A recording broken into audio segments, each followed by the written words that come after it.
Hello guys! Welcome na naman sa Korean with Chris. So, ang video natin ngayon ay I will be sharing 45 Korean words or vocabularies para sa video natin ngayon. So, get your pen and paper ready and magsimula na tayo. Ke. Ke. Ke means aso. And then,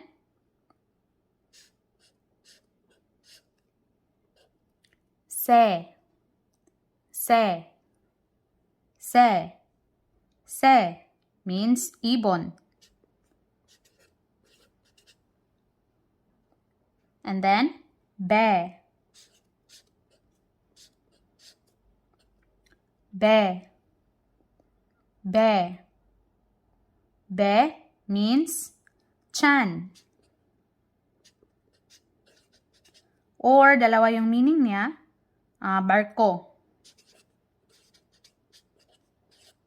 Barko, be. Chan or barko. Same word, dalawang meaning, be. Be. The next one ay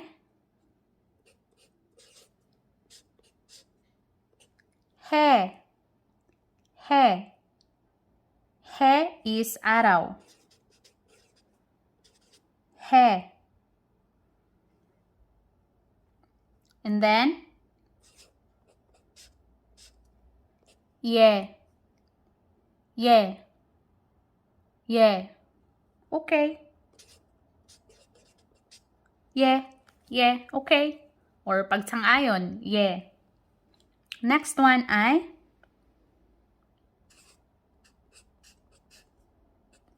we. We. We. Bakit? Bakit? We. We. We. We. Bakit? Or why? We. Next one ay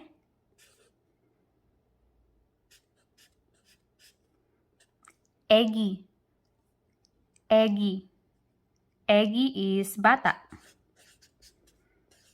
Eggy. Next word ay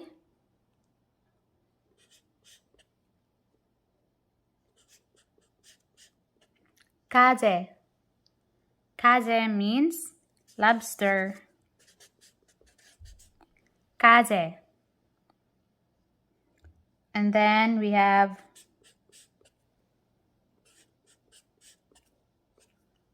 sagwa. Sagwa. Sagwa means apple. Sagwa. And then kui. Kui. Kui means tenga. Kui. And then for our next word we have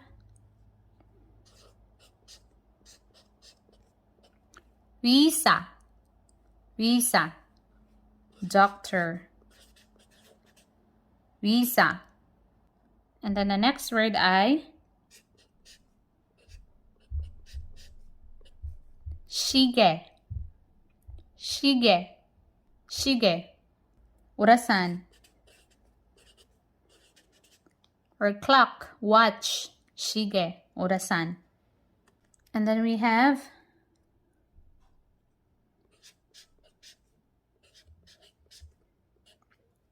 kemi. Kemi. Kemi. Kemi means langgam or ant. Kemi. The next word ay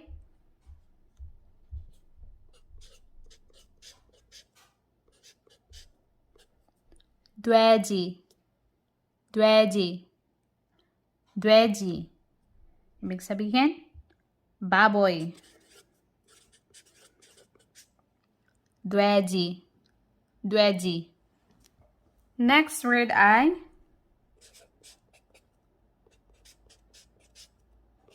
야채, 야채, 야채. Yache means gulay. Yache. Next word ay 의자, 의자, 의자, 의자. Upuan. Bangko. 의자. Then the next word ay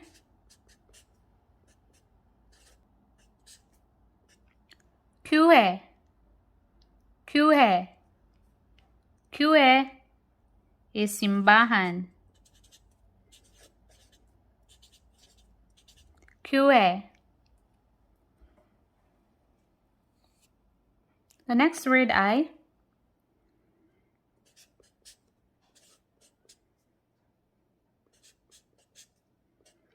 지우개, 지우개, 지우개. Eraser. 지우개.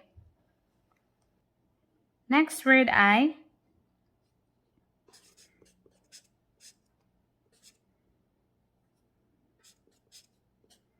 베개, 베개, 베개. 우난. 베개, 베개. 우난. Next one ay 노래, 노래. 노래 is kanta. 노래. Kanta, 노래. For our next word ay akka, akka, akka. Akka means kanina. Kanina, akka. Kanina nila lang, akka. Akka, akka. Next word ay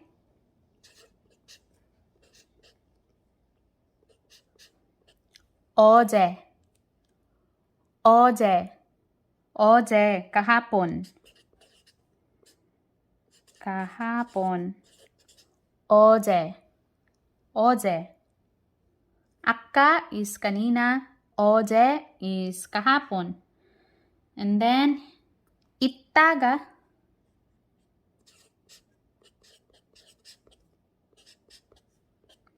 Ittaga, ittaga. Ittaga, mamaya, mamaya-maya, or a little later. Mamaya, mamaya, mamaya-maya. Ittaga, ittaga. And then mure, mure. Mure is a day after tomorrow. Ano nga yan sa Tagalog? A day after tomorrow. Day after tomorrow. Mure. Mure. Sa Bisaya, sunod ugma. Sunod ugma. Mure. Day after tomorrow. And then we have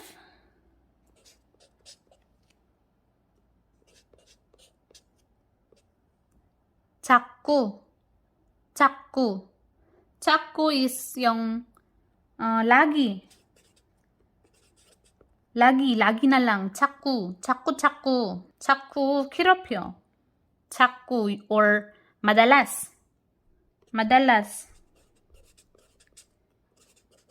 자꾸. And then we have appa. Appa, diba, is yung tatay. Oppa. Yung kuya. Oppa. Diba madalas sa atin, sinasabi natin opa. Hindi siya opa. Oppa. Oppa. Kasi ano siya? Double consonant na P. Oppa. Oppa.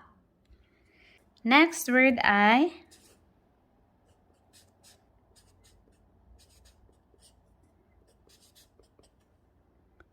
예쁘다. 예쁘다 means, alam natin to, di ba? Maganda. 예쁘다. 예쁘다. For our next word,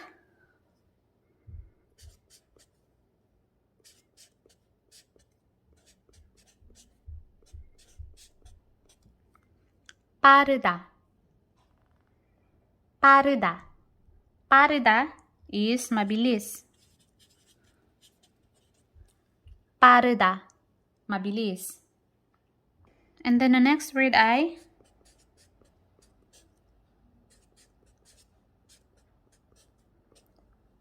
뽀뽀. 뽀뽀.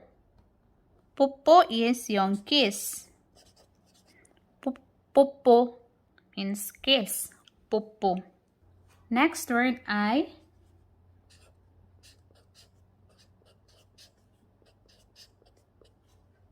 내리다. 내리다.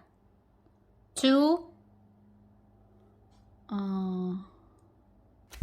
baba. Bababa. Or to, ano yung baba sa English?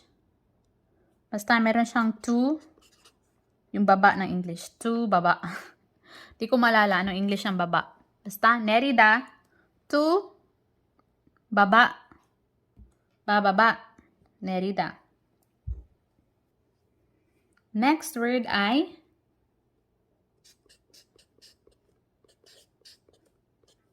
싸다. 싸다 means to be cheap. 싸다. 싸다. Mura. Mura. Mura lang siya. Sada. And opposite niya ay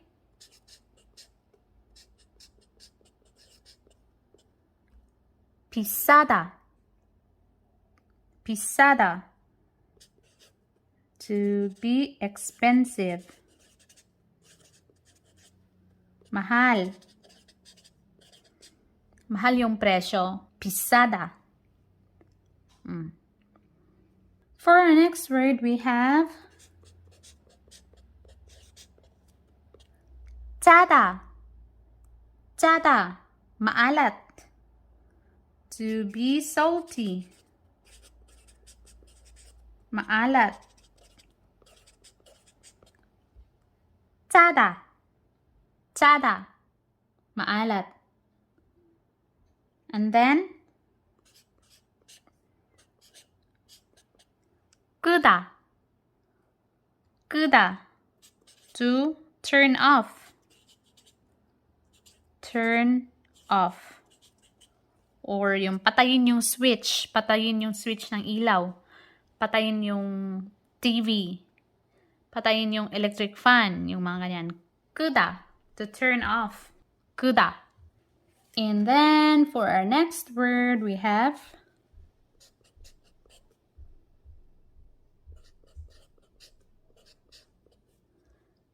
쓰레기. 쓰레기. 쓰레기. 쓰레기 means basura.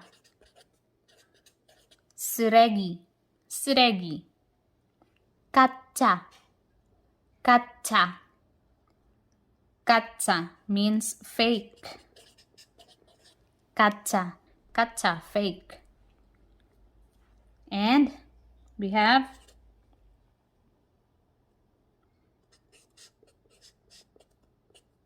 화가. 화가. 화가 is a painter. 화가. Next one ay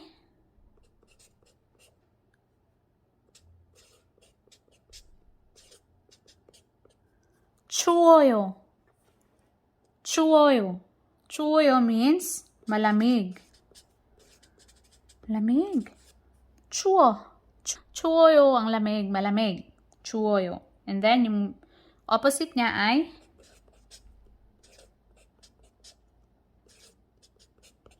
더워요. 더워요. mainit. 더워요. 더워. Yan. Mainit. And then, we have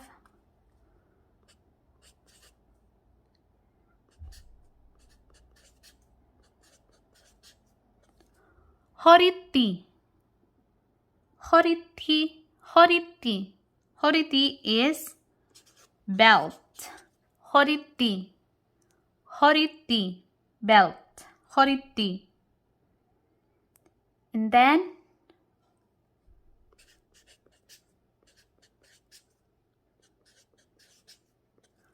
머리띠.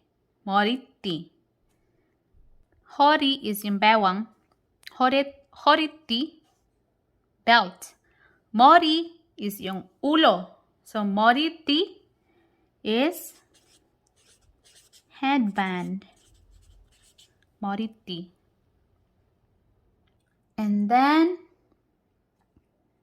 나쁘다.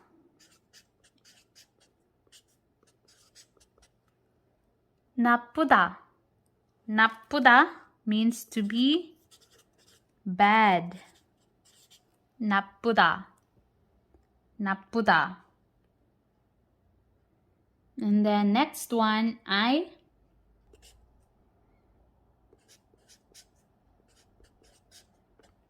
코끼리. 코끼리 means elephant. 코끼리, elephant. And the last one ay 토끼. 토끼 means rabbit. 토끼. So, ayan guys, yung ating 45 Korean words or vocabularies. I-practice mo siyang isulat at saka basahin and then familiarize na din yung mga meaning niya. So, malay mo, ma-encounter mo siya later on and so, alam mo na yung mga meaning niya or ibig sabihin niya, diba? So, that's it for today's video and sana nakatulong ang video na ito sa'yo. So, kung nakatulong ang video na ito sa'yo, paki-like ang video na ito and subscribe to my channel and paki-click na din ang notification bell para lagi kang updated every time may bago tayong video. So, ayan. See you in the next video. Bye! Annyeong!